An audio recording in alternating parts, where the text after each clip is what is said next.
I've got a secret. I would like to go over and personally escort our next guest on the show tonight.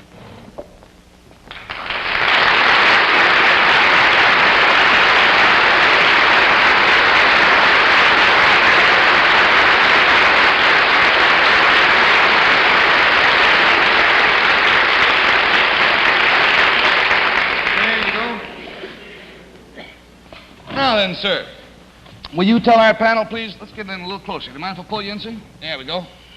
Will you tell our panel, please, what your name is and where you're from? My name's Samuel J. Seymour. I'm from Maryland. This is Mr. Seymour from Maryland. And we brought Mr. Seymour all the way up from Maryland, and by golly, he got in a hotel and fell down the steps and gave himself a shiner. And we urged him not to come on the show tonight, as a matter of fact, and finally got in touch with his doctor, and the doctor said it was up to Mr. Seymour. Mr. Seymour said he wouldn't miss it. So here he is, and feeling apparently pretty well.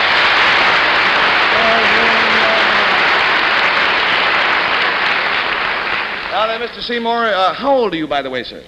96. 96 years old. Now, sir, if you'll whisper your secret to me, I'm sure the folks at home would like to know what it is.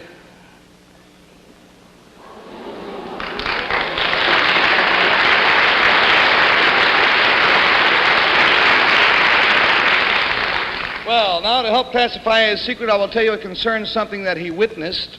And Bill Cullen, we'll start with you. Something that he saw, something he saw happen. This thing that Mr. Seymour saw, does it have historical significance? Does this have historical significance, Mr. Seymour? I would say yes, wouldn't you, sir?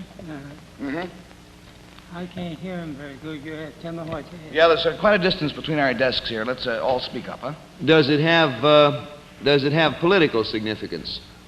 It had political significance at the time. Yeah. Yes.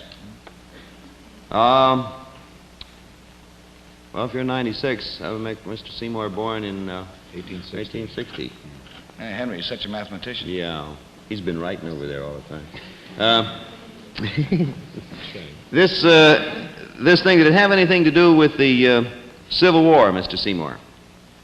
No, it had not to do with the Civil... Well, let's say indirectly it was concerned with the Civil War. Did it all right, an answer? Mm-hmm. Did it concern a famous person in American history? Very well-known person. Did it concern a famous person, Mr. Seymour? Yeah. Yep. Would it help me to know who this person was? What did you say? He wants to know if it would help him to know who this person was, and he has to know who that is, yes. Did this man hold political office? Did this man hold political office, sir? Yeah. Yes. $20 down and $60 to go, and we go to Jane Meadows. McKinley. Mr. Seymour. Henry is being his usual helpful self by whispering to Jane, McKinley. And I'm not listening. Mr. Seymour, would this person have ever been president of the United States? Was he ever president, this man? Oh, I think he was once. Would it have been Abraham Lincoln? It was Abraham Lincoln, yes. You witnessed something to do with Abraham Lincoln. Was this a pleasant thing? Was it a pleasant thing you saw, sir? Not very pleasant, I don't think. I was scared to death over it. He said, no, he was scared to death. Would it have had anything to do with the President Lincoln's death, by any chance? Unfortunately, yes. Did Mr. Seymour witness the shooting of President Lincoln?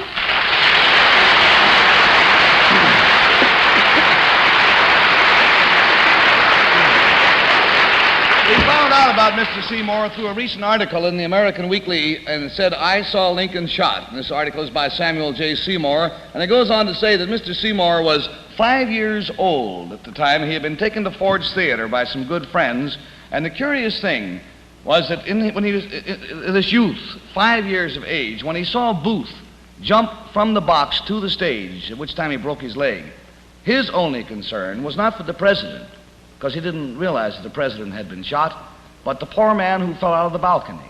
And that's all of his memory is of going to the theater and seeing a man fall out of the balcony. Sir, it's been a great joy and you might say an honor to have you are, by the way, the only living witness of that tragic event. And we are certainly going to forfeit the complete $80 to you just for your courage in coming here to see us tonight.